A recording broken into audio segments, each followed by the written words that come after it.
আজ অনেকদিন পরে মাসির বাড়িতে এসেছি, মিনি ব্লগটা তাই স্টার্ট করলাম। খাবার মেনুতে আজ যা যা রয়েছে, আর সব থেকে বড় কথা সব ফুল ফ্যামিলি মিলে একসাথে খাওয়া দাওয়া করতে বসেছি।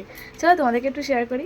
এই যে বোন, মাসি, ওদিকে আরও একটা মাসি, ভাই, আমার মিঠাই, সবাই মিলে একসাথে খেতে বসে গেছে। মিঠাইকে আলাদা করে ভাত আর মাংস একটু মাখিয়ে দিয়েছিলাম। হাই করে দাও একবার, হাই করো তাড়াতাড়ি। High high high. হ্যাঁ আচ্ছা, খেয়ে নাও।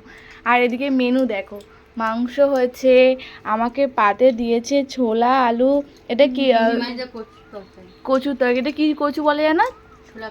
ছোলা কচু।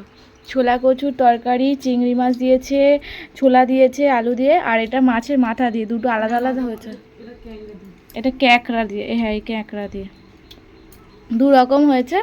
আর এদিকে হচ্ছে মাছের ঝোল, একদম দেশি মাছ, আর এখানে চিকেন রয়েছে, সব রকম মেনু। এক থালা ভাত নিয়ে বসে পড়েছি, ঝপঝপ ফিনিশ করে ফেলি। আমার ছোলা কচু খেতে খুব ভালো লাগে। মাংসগুলো চিবিয়ে ফেলে দিয়েছে, ওর মাংস বেঁচে দিয়ে ও শুধু ভাত খা।